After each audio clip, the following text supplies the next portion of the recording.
Hi, welcome to the KUT and Austin Monitor City Council Forum for District 5. We're here to talk to the candidates and yeah, so welcome.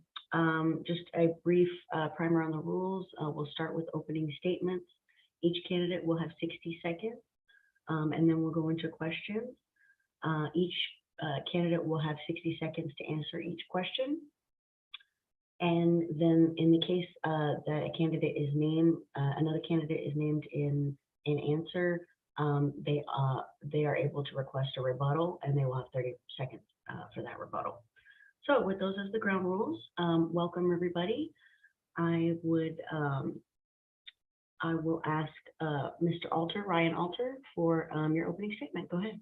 Great. Thank you so much for having us today. I am Ryan Alter, and I'm running for city council because I care about the city that I grew up in. I look around and I just feel like Austin is on an unsustainable path. I wonder whether my 3-year-old daughter or my 1-year-old son will even have the opportunity to grow up here. But even more concerning than that is how many of our families across Austin are facing the real choice of staying in the home they love, but being broke, or be pushed out, but not have to worry every day if they can afford to make ends meet. And I think it doesn't have to be this way. Austin doesn't have to be a place where a shrinking sliver of people can afford to call home. And this election presents us with a real choice. We can choose to do more of the same. We can be backward looking, only willing to nibble at the edges of our problems, or we can choose a new direction with new generation of leaders ready to think big and tackle our challenges head on. So that's what I've done my entire career at the legislature, and that's what I plan to do on City Hall. All right, thank you so much. And I'm a little bit rusty with the timing, but you were good, and I am going to start Stephanie at 60 seconds here. So thank you for not going over, Ryan, and Stephanie, we'll start you here right now with 60 seconds. Thank you so much. Wonderful. Thank you so much. Thank you for having us, and thank you for everybody who's watching. This is great for democracy, for y'all to learn a little bit more about all the candidates. My name is Stephanie Bazan, and I am running for Austin City Council District 5. That's South Austin, and it's right where I grew up. I'm a mom and a native Austinite, and South Austin has been my home.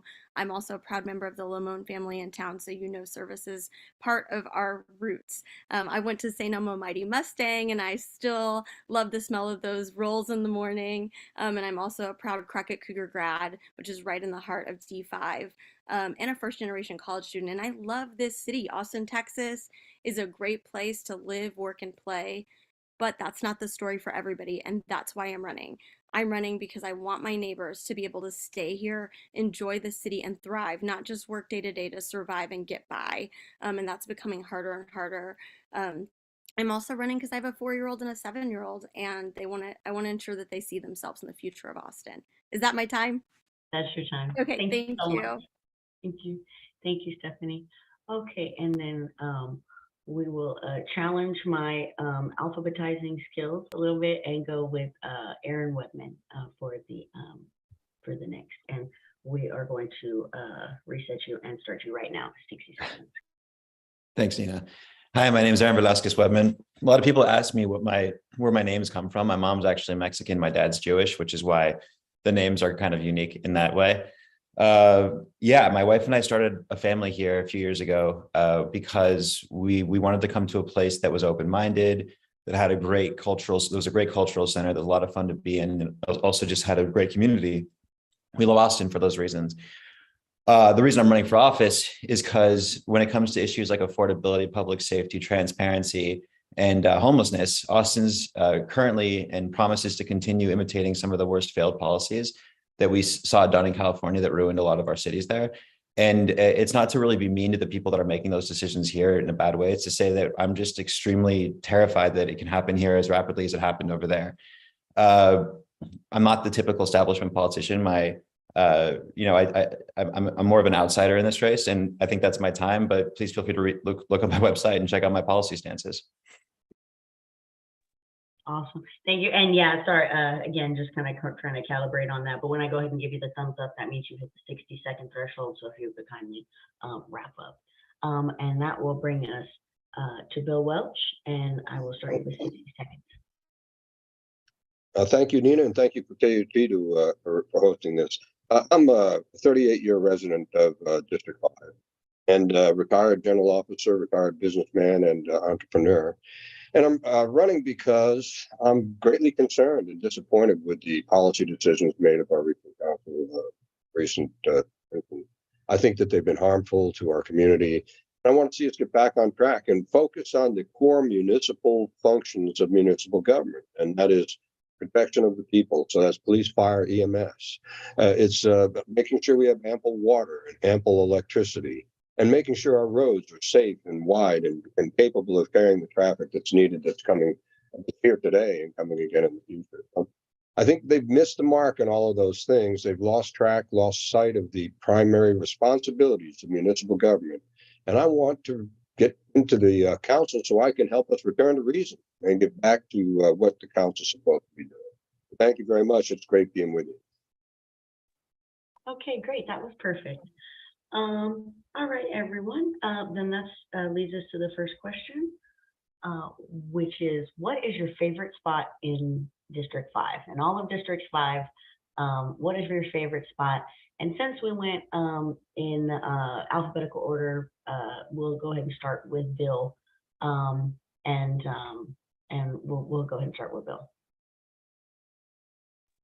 My favorite spot is my own neighborhood, to be quite honest. I mean, I just love it down here in Onion Creek. We've lived here for 32 years. My neighbors are wonderful. It's a terrifically diverse neighborhood. And of course, my favorite pastime is playing the ball, to be honest, and there's a wonderful golf course here.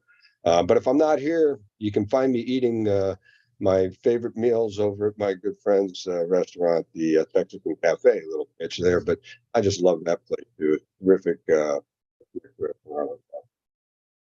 Thank you. Okay, awesome. That's wonderful. Okay, and Aaron? Oh, you're muted. Sorry, you're muted. Sorry about that. Yeah, I live in Zilker, and my wife is Dutch. She grew up in the Netherlands, and she got me super into bike riding. And we love riding our bikes down to Barton Springs, to the park, to Zilker Park.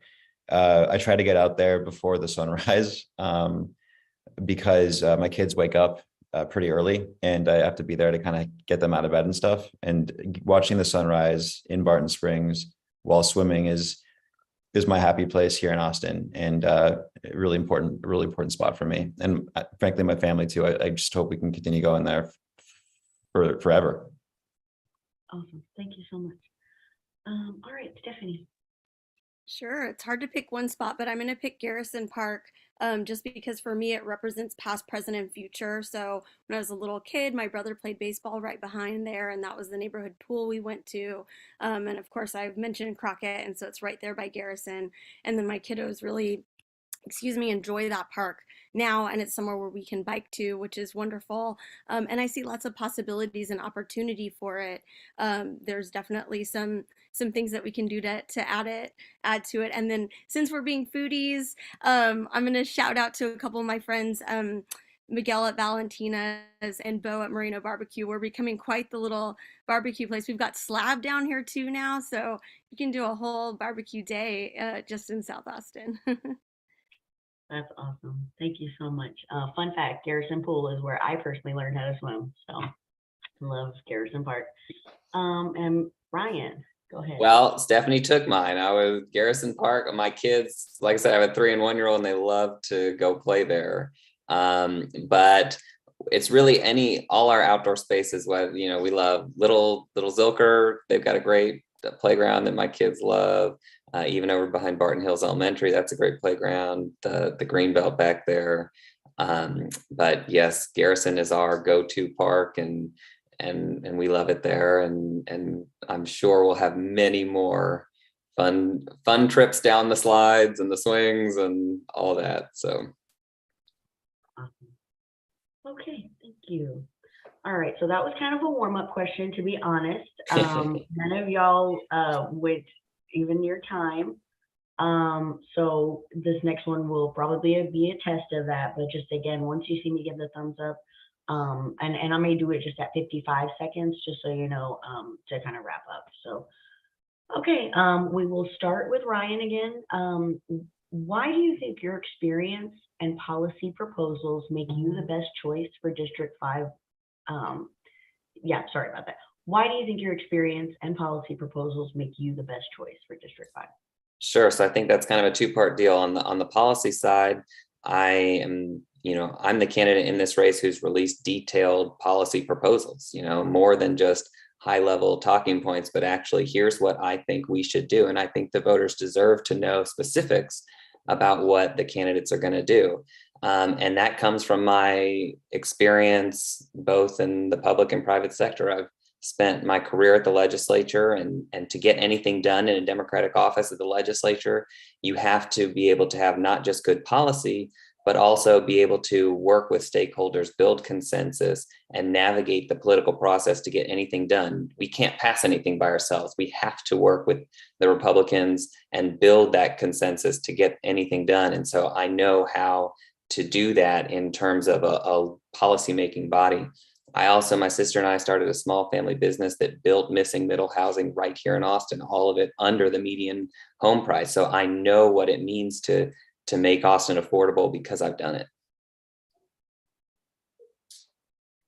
Awesome. Thank you so much. And I see that we have Ken, or we may have Ken, but regardless, we'll continue in order with Stephanie. Yeah, thank you. So I'm a proven leader who's worked across education, healthcare, homeless services, and law, and so have a lot of varied experience that I bring to the table. I also have lots of ideas around policy, but know that you can't come into this spot and have a plan ready to go and expect everyone to take it. You've got to build coalitions, work with your team, bring in the community as part of that. And I believe that Austin wants a fresh new voice. I bring a new perspective, somebody who's an everyday working mom and who has worked to do big things. I was recently the grant chair for Hispanic Impacts Fund, and we funded our $1 million. And I worked across different groups, not only in the community, executive directors and things like that. And we were able to, champion some things that are going to help support pre-K education, healthcare, workforce development. Thank you. Okay, awesome. Thank you so much, Stephanie. I will reset our timer. And Ken, I don't want to put you on the spot, but you would be in next in line if you were to like to tackle this first question. This first question, which is, why do you think your experience and policy proposals make you the best choice for District 5? And you're muted. I'll just go ahead and tell you you're muted. And you'll have 1 minute. And yeah, once you can unmute, you'll have 1 minute. And shall we move on to see if we can? Yeah, okay. Then let's go to Aaron. Sure. So throughout my career, I've been an immigration attorney, a filmmaker, and most recently I'm on the founding team of a software company here in Austin. I've had an array of experiences in many different industries and had to deal with a lot of different bureaucracies and government. Had to lead a lot of very complicated, nuanced projects because of what I've done throughout my career. I'm also on the board of a public policy think tank called the Cicero Institute. And if you guys want to go check out more detailed policy prescriptions, I'm sorry, that I'm 100% behind, I very much encourage you to check out the Cicero Institute. And you can kind of check out all the white papers we have on homelessness, public safety, government transparency, which is a really big deal for me, and various other things that we've done a lot of research on and produced papers on. So to the extent that there aren't people in this race that don't have policy ideas, that isn't quite true, Ryan, but no need to have a rebuttal time for that. But yeah, please feel free to check it out. And thank you.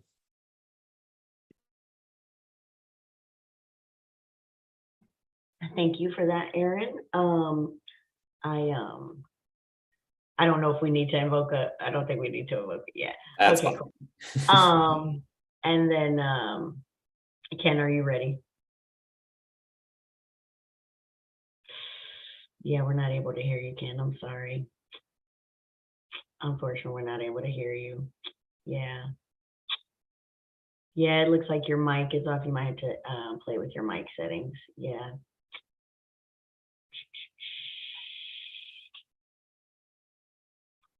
But in the meantime, we will go ahead and go to Bill. View times now. Yeah, I also have a bunch of my policy stuff up on my website and such, and so we've talked a great deal about it. And what I think is really important about the policies, they resonate because they're back to the basics, back to what municipal government should be all about, and those things I've already mentioned. But in terms of experience, good heavens, I mean, my experience in leadership as military, senior military leader and businessman, entrepreneur, starting companies and building them into significant enterprises. That's all very good. But I've also served as a appointed member on the Downtown Commission back in the early 90s and made some very big moves towards what you see as the downtown of today. Back then, it was just a bunch of old warehouses. Today, it's really a vibrant and wonderful town. And I was also elected to and served on the Barton Springs Edward Aquifer Conservation District with people that were very different than me, and we were able to get along. I can do the same on the council. Yeah. Absolutely. Thank you so much, Bill. I really appreciate that. Okay. And Ken, have you made any progress? Doesn't look like it. I'm so sorry. Yeah, it may be, you click the little arrow by the mic and try one of those for the microphone, but that's the best that I can tell you. Apology. Okay, we'll move on to the next question then. With the attempt at an omnibus overhaul failed, how would you approach land development code overhaul reform going forward? And so we are going to start with Bill. And Bill, go ahead. I think it's important that we create greater density along our primary transit corridor. I think there's unanimous consent across the board. I think everybody's saying there. That's where we should have high density and high elevation type of developments. I'm one that stands kind of alone in saying that I believe that it's very important to allow existing neighborhoods, to have some autonomy in determining their future. So I don't want to see a citywide rewrite. I would like to see focused rewrite in those areas where we really need it. Thank you. Awesome. Thank you so much. Stephanie. Sorry, I lost my mute there for a second. I think that we need more opportunities for multifamily housing and just more opportunity for housing across the city, especially in our missing middle area. So relaxing compatibility in a thoughtful way, looking at some of the things that in fact have been around for too long and are part of our exclusionary zoning. But as part of the conversation around code, I think we also need to talk about affordability bonuses. And those bonuses need to be targeted, calibrated correctly so that we get the deepest affordability possible. So that they don't break a project, so that people want to take those bonuses, because if we have bonuses out there that nobody takes, then we get zero. So we're effectively putting out an idea that we know nobody's going to bite on. So I think different bonuses will work at different levels in different parts of town, and that needs to also be changed year over year, recalibrated, but that's key. Awesome. Thank you so much. And I'm sorry, I skipped you, Aaron. Go ahead.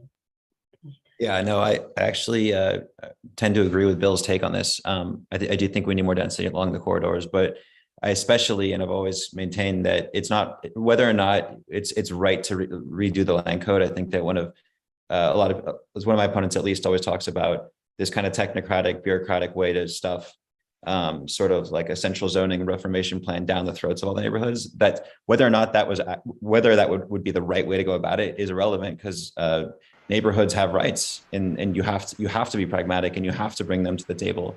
And I also don't believe it would be right to radically change the nature of a lot of the neighborhoods around Austin overnight. In our district alone, there's so many diverse and distinct neighborhoods that have so many different needs. And so to do this properly, you have to do the hard work of going on a case-by-case basis. And even though, yes, I'm generally for developing a lot more of the city, you have to keep in mind, you have to absolutely work with neighborhoods to do that. Oh, thank you. Okay, great. Thank you so much. And now it looks like, Ken, you might have audio. I don't want to attempt. If you unmute first, and then we'll see. You gotta unmute. Can we hear you? Testing. Am I here? Hey, All right. that's Okay, awesome. yeah. Okay. So the Hi, question everybody. this is Ken Craig. We are just going to keep going. The question Sure. at hand is, with the attempt at omnibus reform, land development code reform failed, how would you handle it going forward? 60 seconds, and I'll flag you at 55. Okay. There is so much of the land development. First of all, it's outmoded. It does need to be changed. There's no question about that. But there is so much of it that everybody agreed on. There are just some sticking points here. And really where the sticking point was on the mapping. And everybody agrees that we need to change the code so that we can encourage that we can discourage McMansion, that we can allow for the preservation of currently affordable multifamily that already exists in neighborhoods. Rather than get stuck on the mapping process, then let's go ahead and change the code where we can. And then we'll work on the mapping, which is basically another way of saying planning, which we are woefully behind on. Frankly, in my experience, we are, in most of the city, planning by zoning case rather than zoning according to a plan. Okay, thank you very much, Ken. And if you could just mute until your next answer time. Thank you. Okay, perfect. And that leaves us with Ryan, and I'm starting the timer right now. All right. Well, so my guiding principle to housing is that we need to create housing for everyone, everywhere. We have for too long allowed our code, which is older than I am, to have one option, and that is scrape a lot and build a large home that no one can afford. And so that is why I have put out a detailed plan of what I want to do for housing. And it is a two-track approach. I have my Housing Now plan, which is we need to enact steps that do not require the code rewrite piece, but that are things we can do starting on day one to make building more affordable for residents here in Austin. And the key piece of that is a program I'm calling Opportunity Unlocked, but that is exactly a density bonus program. But I'm going to show you exactly how we're going to do it. And I've had affordable housing developers tell me this would be great. We would be able to build a lot of housing for a lot of people who can't afford to live here. And then the other is a long-term code rewrite that I think needs to be parallel. Okay, great. Ooh, all right, well, moving on to question 4. Are you willing to support altering the land development code to enable missing middle housing? I know Bill has spoken to this, such as duplexes, triplexes, and small apartment buildings. And we will stay with Ryan with 60 seconds. Well, I can just pick up right where I left off. So what I think we should be able to do, and I hear others always say that it's some citywide, cram it down your throat. It is a lot by lot approach that I'm proposing. So you take a lot and you divide it by a certain number, and that's how many units you'd be able to build. So what you can do on an acre lot here at Menchaca and William Cannon is very different than what you could do on a 8,000 square foot lot in Zilker. And so what I do think is we need to be able to have, like I said, more than just that big expensive home, but instead, let's say a 4-plex, a 6-plex on some of these larger lots that can oftentimes be structured that if you were walking by and look at it, you'd never know that they weren't all single family homes. We preserve the impervious cover requirements, the setbacks, the things that are part of neighborhoods, but that allow for more options, more diversity. Okay, great. Stephanie, you're on the clock with 60 seconds to address missing middle. Thank you.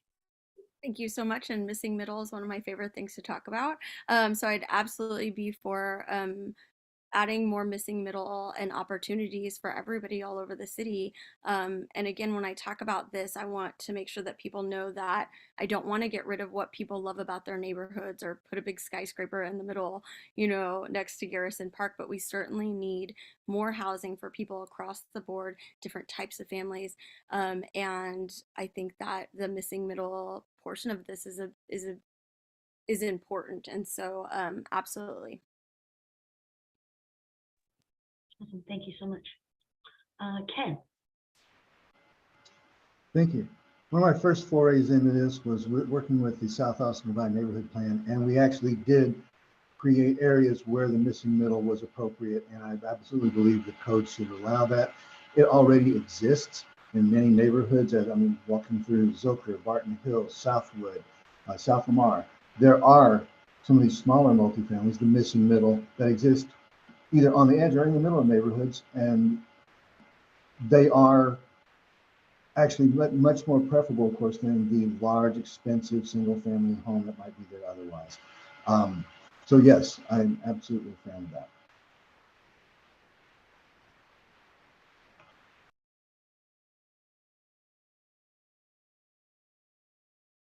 Okay, thank you. Sorry, technical difficulty.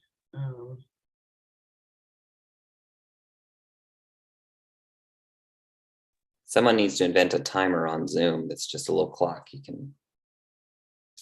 Well, somehow I'm sorry guys, somehow my Apple Watch stopwatch got changed to analog. That's never happened to me before. Wow. Okay, sorry about that. I will, I can still use this. Okay, pardon me. I believe that brings us to Aaron, and my problem is fixed. Go ahead right now. Cool. Yeah, this question and the question before it were very similar. So I'll just kind of start by saying one of my biggest fears about the way that Austin's currently going is that it'll be a place that only elites and wealthy people can afford to be in. And that's terrifying to me because I would hate to have my children grow up in a place that's not socioeconomically diverse or not diverse in general. And so, yeah, this goes again, hand in hand with our first responses, which is, we're all sort of interested in figuring out where we can increase density and therefore it kind of fill that gap for a lot of these multifamilies that should be existing more around the city. It's just some of us have different visions about what the most appropriate and expedient and efficient way is to get there. And at the end of the day, there is no silver bullet solution, unfortunately. And sometimes we have to just deal with the fact that there are no magical solutions that will fall from the sky and fix the city, but we can definitely do better. Great, thank you so much. Okay, and that worked all right. And now, which brings us to Bill. So you're on timer right now. Yeah, I think, Ken, you said it right. I mean, Zilker and Barton Hills and such, they seem to like the idea that they have multifamily units within that area. And it makes a lot of sense because it's a very expensive area. And if you can divide it out a little bit, sure. And if the neighborhood's for it, well, so am I, by golly. The problem is, as you get further and further south and you have these neighborhoods that are down here that were designed a certain way, and they have a variety of housing of different price points in all of these neighborhoods. We don't want that. I don't want you to come in and say, when the house next door goes down, somebody can put in a duplex or a triplex or a fourplex. And so I think we have to respect, once again, the neighborhood and bring them into the equation as we begin a rewrite of zoning within that neighborhood. And that's my biggest fight. Otherwise, I'm all for more density, man. We need to get more density so that you can lower the individual unit cost. That's on the primary transit corridor. Thank you. Okay, great. Thank you so much. Okay, I think that we got everybody on that. Okay, now we will turn to a question from the audience. Tyler is a District 5 resident. He would like to know, with the city set to spend $79 million on the homelessness issue in Austin next year, what would you like to see done with the money, and how will you address the homelessness issue? And we will start with Bill. You know, I see the issue more of mental illness, drug addiction, and alcohol addiction problem. And we really need to focus not upon trying to find them homes or build them homes or get them hotel rooms or whatever it might be. It's on getting them the treatment that they require so that we can get them off the street and into a productive life. And that's the problem now, is that we are enabling a continuation of this, which to me is inhumane. These are people that need help, and we should put that money into human services and into dealing with these people on an effective basis to get them off the street. Thank you. Great, thank you, Bill. We will move on to Aaron. Yeah, this is a really tough issue. And one of the main reasons why I'm running is because we saw how badly our cities in California, when we lived there, were ravaged by this situation. What we did there is we spent a lot of money and we tried to have more robust responses. And it ended up crushing the cities because all these organizations popped up that wanted to collect money from the cities, but didn't have to prove that they were showing metrics with regard to how they were tied to quality of life. And so the most important first step here, and again, look me up on Cicero's website so you can look up the very specific policies that I espouse. But we have to make sure that anything the city pays for is only on a performance basis, where the money is being diverted to only groups that can prove that they are doing good work. Because there's so many organizations that get money from the city and can't prove they're doing good work. And the reason that politicians give them money is because they then give back political favors to the politicians that get them the money, oftentimes in the form of block walking, political guidebooks, voting guides, etc. So much more to say about this, but yes, please feel free to look up my policies online. Thank you so much. Yeah, it is a big issue for this amount of time, but thank you nevertheless. We'll go with Stephanie. Yeah, thank you so much. So I think that we need to continue to scale evidence-based models. And along with that, I think accountability is part of that, making sure that people are doing what they say they're going to do with the money. But certainly we need to continue to grow our resources and response, and also remove barriers to help people get into housing. I think it's also important that we work to intervene sooner for people who are on that shelf of insecurity and vulnerability so they do not become homeless. A part of the services that are now being offered is a hotline from Sunrise Navigation Center. They just launched it yesterday. I was excited to join them at Philanthropitch when they launched this hotline that anybody in Austin who's experiencing homelessness can use, and they will help divert them to the resources they need. And so that may be getting them on a plane to get to a family member, or helping them fix their car. Thank you. Awesome. Thank you so much. And there I was getting out of order again, Ken. Ken, you can go ahead and take the question. Thank you. Okay. First, yes, we've got to stop with input. So we prevent increasing homelessness through rental support, home repair programs, and that kind of support for the housing insecure. Understanding that housing first is not housing only. We need to promote this work that actually helps people stabilize into housing and support them once they get into the housing. There are people who are out there who have the cultural competency to help. For instance, the overrepresented people of color in the population of those people experiencing homelessness, who do have to prove what they are doing on a yearly basis on their contracts. And we also need to help people and the organizations deal with the training and our recruiting and retention in the midst of a nationwide shortage of professionals who can do the case management. It's another issue that we're really facing. Okay, thank you. Thank you so much. Appreciate how much y'all respect the wrap up. Okay, and I think that leaves us with Ryan. Yeah, so I think about this in terms of a continuum. And you start with the housing piece. We do not have enough affordable housing in Austin. It's landing people on the streets. District 5, you look at last year, we built 3 affordable housing units, not developments, 3 total units. And that's a big step up from the 0 we built the year before that. And so we need more places that people can actually afford to live. But then you also have to prevent people who are on the edge. And I'm really disappointed that in this current budget that they just adopted, we're reducing our prevention piece in our homelessness budget by 20%. And I think it's really important that it's the most efficient and effective way to deal with this issue is to keep people in their home to begin with. And that's targeted rental assistance and other smart things that we know that work. But then we need to really address the level of crisis that we see every day. I think everyone agrees that what we're doing right now is not working, and we need to really address this further. And I've got the thumb.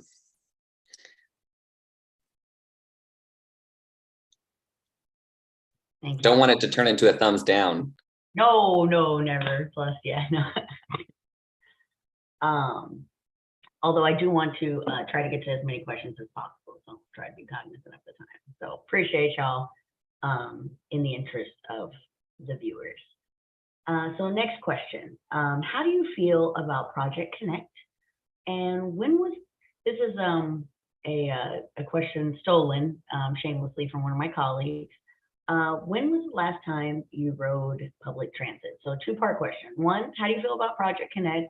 And two, when is the last time you personally rode public transit? And we are going to stay with, we'll stay with Ryan, and you'll go right now. Well, I'll go backwards. In terms of public transit, sadly, the most recent time I wasn't in Austin because I was somewhere where it was available. I was in Seattle, and it was great. We got on the light rail and hopped around, and it was wonderful. In Austin, it would have been right before the pandemic. Did an event on Cap Metro. But Project Connect, I think, is a good, big, long-term vision. It's going to take a long time to implement, and the voters have clearly told us that this is the vision that they want. But it is like I said, a long-term deal. It's not going to solve our problems overnight. They were a long time getting here and it'll be a long time getting out. But I do think we need to really show the public and deliver at least a piece of that really on time and in a high quality manner, maybe it's the blue line, to show everybody this is what we can achieve with your investment and get people excited to then move forward on the others. Okay, and Stephanie, you're on the clock. Yeah, I do support Project Connect. I think that everyone should have access to quality public transportation that's reliable, comprehensive, and sustainable. When I was a little kid, we had to call a cab one time when our car was in the shop because there wasn't a bus that could take us to school. So that was really expensive for my mom to have to pay for a cab to get us to school. And so I think that with Project Connections, it's important that it's implemented equitably and completed on time and on budget, and that we meet community expectations. As far as when I got to ride the bus most recently, it was to get to the Austin FC game. And so a lot of fun, enjoyed the bus trip there, but certainly we need more opportunities and things like that, because I don't think it's as reliable as we need it to be right now if you're trying to get somewhere like work or something on time. So I rode for fun. Awesome, perfect. We will go to Ken. Again, the question is, how do you feel about Project Connect, and when was the last time you personally rode public transit? You're on the clock now. I wish I could, with a straight face, say something different, but it's actually been a couple of months. With having to get to different places quickly, I've been in my truck. Now, when I was working downtown, I actually did use the bus very frequently because it's a 7-minute walk from my house to pick it up, and it drops me off 4 minutes from my work. So that was great. That leads to the question about Project Connect. I think Project Connect is a great framework for not only just a large-scale transportation, but also to building affordable communities, mixed communities where people can live, do business, enjoy cultural recreation opportunities. And then from that framework, we can move on to dealing with like first mile, last mile issues, which Capital Metro did do like with the pickup service, and those who might want to use e-bikes. I think it's a great overdue opportunity for us to do something affordable. Okay, great. Thank you, Ken. And now we will move to Aaron. Yeah, I think that everyone agrees that we need better transportation infrastructure in Austin. Project Connect, unfortunately, is not, I think, the right way forward. I'm biased against it for a lot of reasons. A lot of voters feel duped. A lot of people who would have supported it before, like myself, actually realize now that it's a complete mistake. It very much, when you see the numbers go from a $6 to $7 billion to $10 billion plus, and you start to see the numbers just go up and up and up and up. And then you start to see these promises of these vague things of what they should do on time, on budget. Like they never will be on time. They never will be on budget. Property taxes are going up because of it. And frankly, we've seen these kinds of promises done all over the country. They fail almost every time. I mean, every time I can probably say.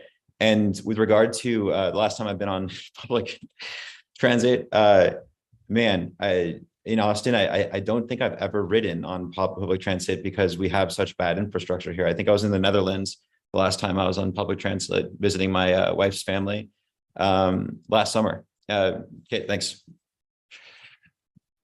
I've heard about the public transit over there. People. Yeah, it's awesome. All right. Well, that brings us to Bill. Yeah, it was just last week I was on public transit, but also it was in another city because the transit that we have here, as Aaron says, is it doesn't go where I want to go, and it's not very efficient. In fact, it's been several years since the last time I rode public transit in Austin, and it was a terrible experience. It took forever, and it was just wasn't as clean as I wanted. It was a bus, and it was very inefficient.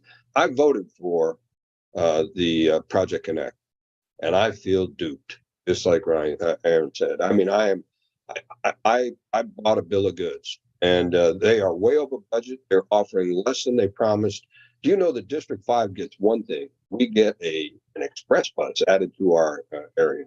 It's just not serving the needs of the community the way I'd hoped it would. I love riding trains. I used to ride a train to school when I was going to college in Boston. And I loved it. It was so convenient. I could read and I could study, but we can't do that here in Austin. Thank you very much. Thank you so much, Bill.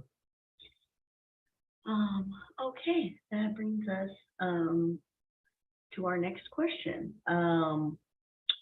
Also transportation related. And we will stay with Bill. What is your opinion on the I-35 Capital Express Central expansion plan? And we will, like I said, we will start with Bill, and you're on the clock. It's the only plan I know of that makes any sense right now. One of my great concerns about it is that pain that it's going to cause when they do it. The end result, will it be as efficient as they say it will be? I'm not sure. But I do like what they did in Dallas with the Dallas Freeway that goes through, and they have the parklands that connect the east and the west. Let's say is they do that downtown, you can make that a more attractive area to go from the central core of downtown to the eastern part of downtown. I love that, but I am really concerned and would like to hear what are the plans for dealing with the volume of traffic that's going to be backed up as they're doing that construction. So, and if there's a better alternative, I want to hear it, but there isn't. Or, you know, so I'm supportive to that extent. Thank you. Okay, awesome. Thank you so much, Bill. We'll go to Aaron. Yeah, I share Bill's concerns here. And I certainly hope that there'd be, it's just like Project Connect, like these plans, when they're a little bit more vague, they're hard to track. They're hard to figure out exactly what kind of second, third order consequences will come from it. And we have to be really, really, really, really careful before we implement any of these big projects. Not sure how powerful the city can be in deterring the I-35 expansion, but to the extent that it's possible and it's the right thing to do, I think that it's worth fighting against. That said, I really, really, really need to learn more. I can speak for all the candidates when I say we've been bombarded with information from several groups that have interest in the I-35 expansion or interest against it. And honestly, they're all making good points. I really want to learn more before I make a declarative decision or definitive decision on this specific issue. Absolutely. Thank you so much. We are doing great. Okay, now we will go to Ken. You're on the clock. Thanks. Well, like Bill, I was taken by the Woodall-Rogers Freeway deal in Dallas. I thought that was really cool and everything. But I do believe, frankly, that it's worth another look to see what we're going to do in the middle of town. There's a limit the number of lanes you can add. I mean, physics, geography will constrain us. My main concern about the I-35 project is what it means for South Austin. I really am concerned about the connectivity from 1626, Slaughter, William Cannon, and actually going to Stastny as well. The way the intersections are constructed, we have choke points there, and it really constricts the east-west connectivity, as well as it's not conducive to any kind of alternative modes. And so I would want to see some real serious plans to make sure that we have throughput. Okay, sorry. No. Just to clarify, y'all are of course welcome to finish your thoughts, but we will move on to Stephanie. You are on the clock. Thank you so much. Yeah, I think that we certainly should take the time to review some other options that we have. I don't believe. I'm sorry. Go ahead. Nina, you're muted. Oh, I'm sorry. I was saying Ken. Could Ken mute? May I start again? Yes, of course. Thank you. So I was saying that I believe that we should review alternatives to the plan to add more lanes. There's just so much data to show that more lanes does not equal better. I think that it's a really big problem for us trying to reach our climate goals. It also will affect small businesses and other people who are along 35 if we're adding more lanes. So I would tend to be for no wider, no higher. And I think that we need to try to heal the scar of 35 as much as we can, and then look to connectivity, as has been mentioned before, that east to west connectivity, and then what it's going to do for South Austin. We really need to think about how these changes will affect Austinites, because I think sometimes in the conversation with 35, we're looking at it as just a pass through, and really as local leaders, we should be looking at how our community is going to access and get around. Awesome. Thank you so much. Okay, I think that leaves us with Ryan. Yeah, so I think if we're going to invest billions of dollars into 35, the end product just has to be something that makes us better than we are today.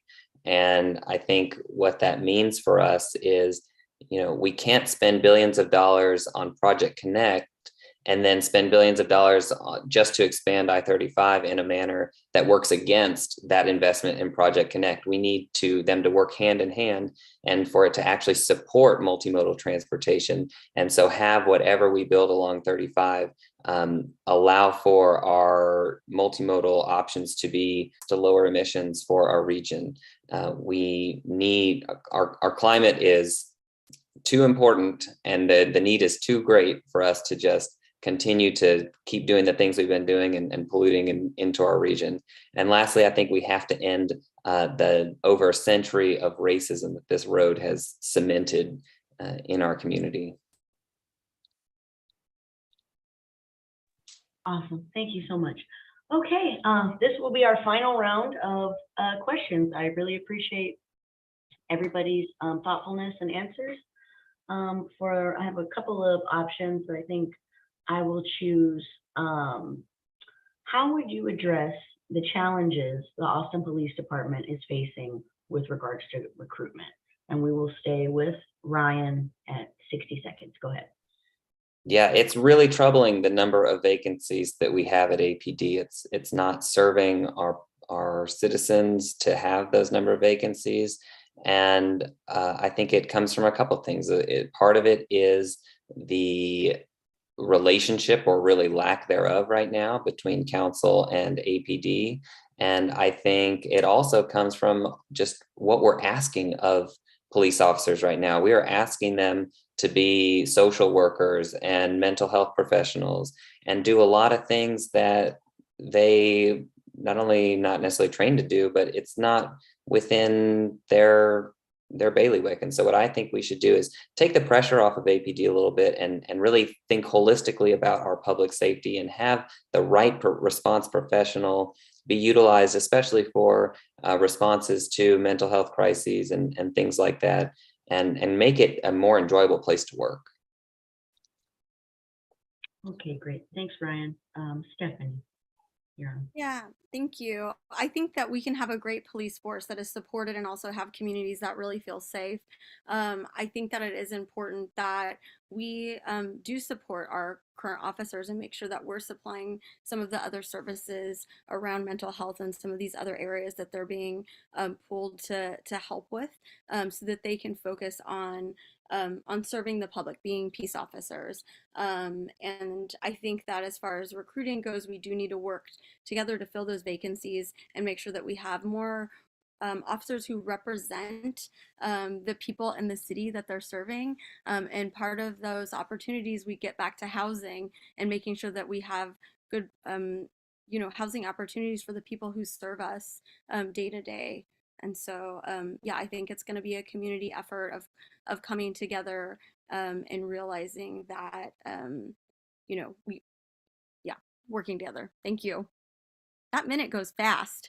It does. It really does. I like I said, I really appreciate y'all just keeping this moving. So and giving such thoughtful answers. So on that note, we'll go with Ken.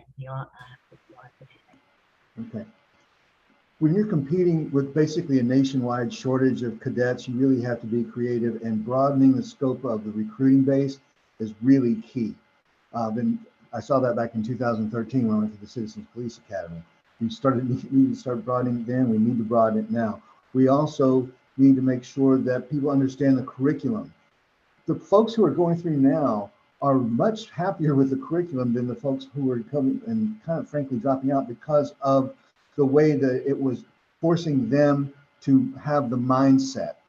And it's much more community oriented now. We need to continue to improve that. We also need to continue, as people have mentioned, to take some of the pressure off. One of the things I'm most pleased with is having been worked in shepherding the Austin Cares program, which does bring mental health response rather than a law enforcement response to people who are not posing a public safety threat and having a mental health crisis. And also making sure we could do something about perhaps residency bonuses to make people feel more that they're part of the community. And okay, I'll quit. Okay, great. Thank you so much. Just because I want to make sure that we can get to Aaron and Bill. So Aaron, you're on the clock now with APD. How would you address its challenges with Yeah, there are 270 vacancies, but there's also a major shortage that was uncovered by an independent auditor pre-COVID. And one of the major reasons this is the case is because we as a culture have become quite hostile to police. And a lot of the policies at City Hall have reflected that kind of increasing hostility that our culture has become. And of course, everyone would agree that we have to hold bad individual police accountable, including police.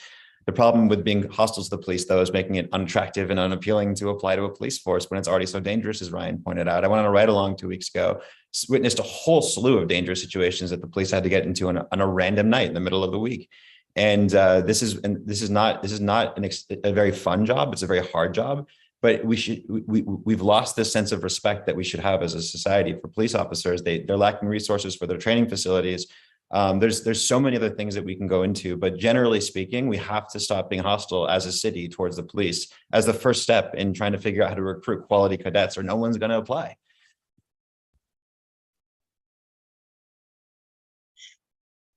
Okay, great. Thank you so much. And that brings us to Bill. You're on for 60 seconds on APD.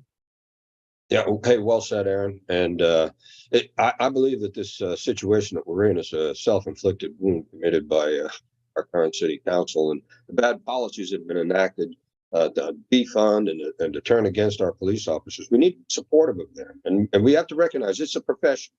They need to be trained to a professional standard and held to a professional standard. But we don't need to go overboard with this. And the most recent proposal to create a police monitoring group that has no experience and no relationship whatsoever to policing is insane. Who wants to be overseen by somebody who knows nothing about your business?